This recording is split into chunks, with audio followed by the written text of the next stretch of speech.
Please be seated.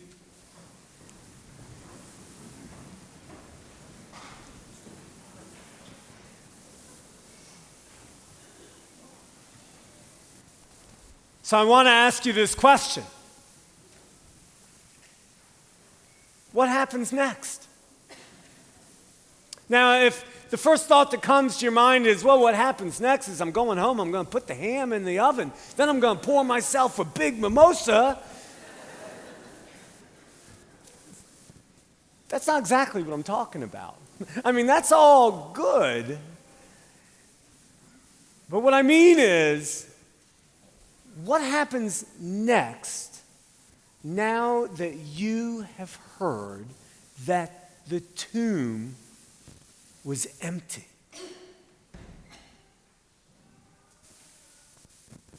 So John tells us that 3 days after the crucifixion, Mary wakes up. It's still dark outside. And I wonder, why did she wake up so early? Is it because she's so consumed by her grief that she just can't sleep? Perhaps you've been there before. Is it because she's so unsettled by what has happened that she just can't stay still in her home? Maybe it's because she wanted desperately to be near her beloved Jesus, and this was the best that she could come up with, to go to the tomb. John doesn't tell us. We just know that she gets up and she goes to the tomb. And she finds that the stone covering the tomb has been rolled away. Can you imagine her thoughts, her feelings when she sees that the tomb is open? Can you imagine? In that moment, surely her grief might have turned to despair. Her sadness maybe turned to anger, and her fear maybe turned to terror. The stone is rolled away. So what does she do next? What happens next is that she goes running, looking for Peter and the other disciple. And I have to pause there and just wonder, why is she going looking for Peter? She knows 3 days earlier, Peter had denied even knowing Jesus. Why is she going and telling him? Maybe he was the only person she could go to. She goes to Peter. She goes to the other disciple. Peter takes off, heading for the tomb, and we hear that the other disciple overruns him, and that's a curious detail. I mean, why do we need to know that? Is it because that other disciple was so fast? Is it because in running so fast it proves that the other disciple really loved Jesus more? It's kind of curious, don't you think? Biblical scholars actually suggest that the reason that little detail gets included is because John, the author of this gospel, is in fact the other disciple.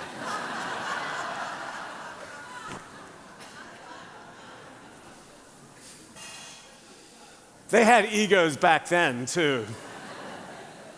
So whether it had to do with swiftness of foot or largeness of heart or size of ego, we don't know. But here's what happens next. The other disciple reaches the tomb first, but Peter is the first to go inside. Peter looks in. And he sees that Jesus' body is gone. Gone. There are only the linens that were used to wrap his body and the cloth that was used to wrap around his head. Those are still in the corner of the tomb. But other than that, the tomb is empty. What do you think Peter must have thought? Then what happens is that the other disciple, he joins Peter in the tomb. He sees the same that Peter sees, and we hear that he saw and believed. He didn't fully understand, but he believed.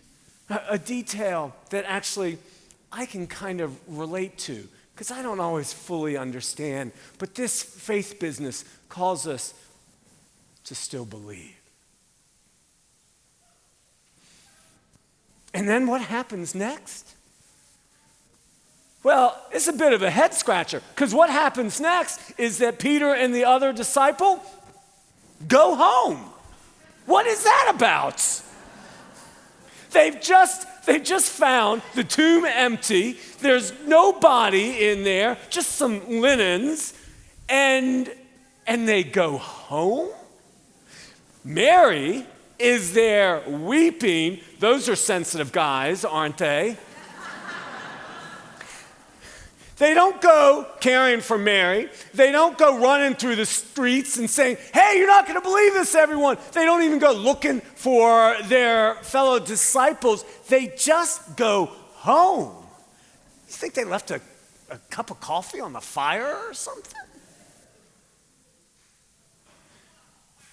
Mary, however, does something different. Mary stays. Even though she's weeping, Mary stays. And she looks in the tomb. And she sees something different. Mary sees these two angels. What do you think those angels looked like? She sees these two angels who say to her, woman, why are you weeping? And she explains to them, the body's gone. My beloved friend is gone. What have you done with him? And as she explains this, she senses someone's behind her. So she turns around and she sees a figure. She thinks maybe it's the gardener. Why couldn't she see that it was Jesus? Is it because it was still dark out? Or is it because she was so consumed by her grief that she just couldn't see the life in front of her? Well, she thinks it's the gardener, but then Jesus calls her by name. And hearing his voice speak her name, that voice, that calling of name that melted her heart, that changed her life. Now she sees, now she realizes, and she says, Rabboni. And then I love what happens next. John doesn't exactly tell us, but we can infer. So clearly what happened next is that in her excitement, she throws her arms around him. She embraces him in a squeeze that probably was knocking whatever wind was still in him. And she just wants to see, is this like really Jesus, or is this a figment of my imagination? We know that she must have done something like that next, because Jesus says, whoa, not so tight. Actually, what he says is, Mary, let me go. Because Jesus has something for her to do next. He wants her to go find the other disciples and say to them, I have seen the risen Lord. And that's what she does. That's what happens next. She goes and she runs and she finds them and she says, I have seen the risen Lord. And that's where our story ends for today. But if you've read more of John, then you know what happened next. Then you know that later that evening, Jesus comes to all the disciples who are locked in the upper room, perhaps locked there for fear of what will happen next. But those locked doors don't keep Jesus away. Their fears don't keep Jesus away. He appears to them and he says, look at the holes in my side, the holes in the palm of my hands. See, look, touch, feel. And he would appear to them again and again. And what happened next? What happened next would change the world. What happened next would change the possibilities of the world. What happened next was that the Jesus movement turned into the Jesus movement. And our lives were changed forever. The Christian tradition was born. Although, I gotta say, if Jesus took a look at the Christian tradition today, he might be like, hey, that's not what I had in mind. That's a conversation for another day. But that's what happened next. So the question is, so now what happens next for you and for me? We are here in part because what happened next decades, centuries ago, is that our faith ancestors, our faith mothers and fathers came and they told the story and they proclaimed that he is risen. And so that's part of how it is that we got here today. So now what happens next for you and me?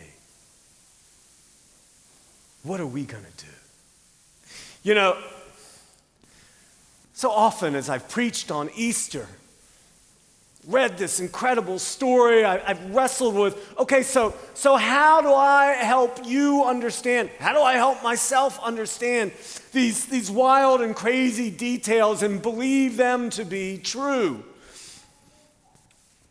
But this year, I'm less interested in convincing you, in talking about how these details might be true. I'm less interested because, look, with fascism rising in our country, then I think we need not to get caught up in the mechanics of the bodily resurrection. We need to consider the mechanisms of how to make this country resurrected in a way that is kinder and gentler and that looks more like the kingdom of God.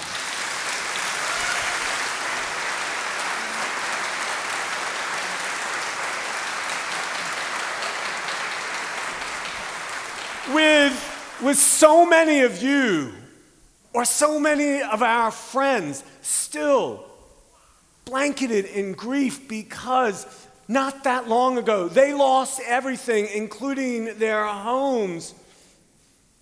We need to be concerned not so much with the fact that the tomb was empty, but what does the empty tomb say to them and say to us today?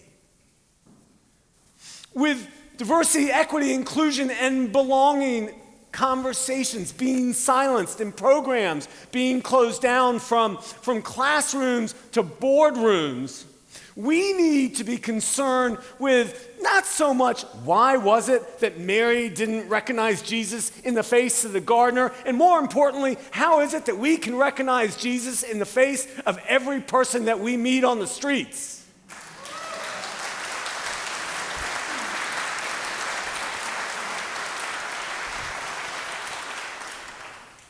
With our LGBTQ siblings going into hiding, with our immigrant neighbors and friends and siblings going into hiding for fear of their safety, for fear of their lives, I'm not so much interested in what you believe. I'm more interested in what you're willing to do after you say you believe.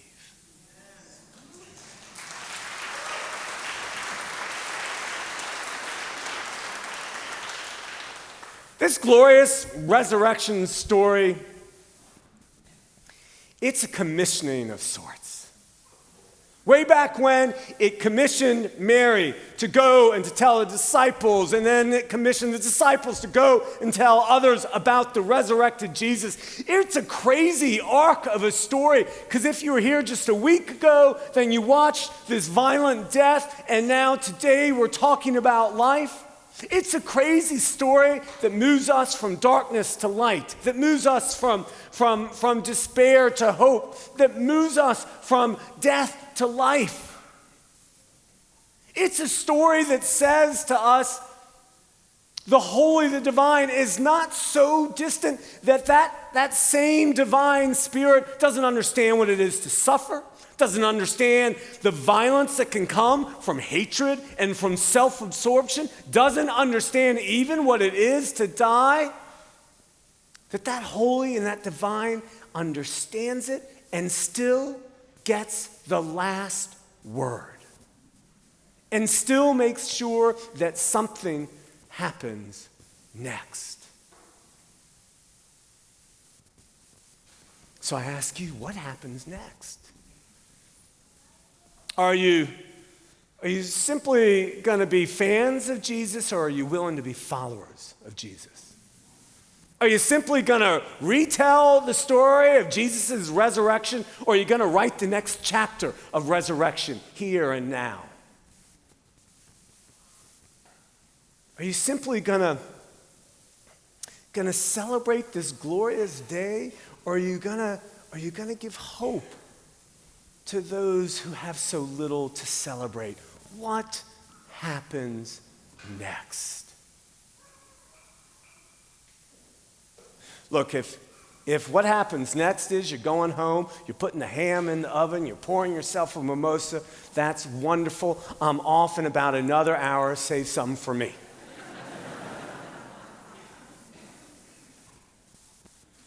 But then after you do that, I beg you, please, ask yourself, what happens next? Amen.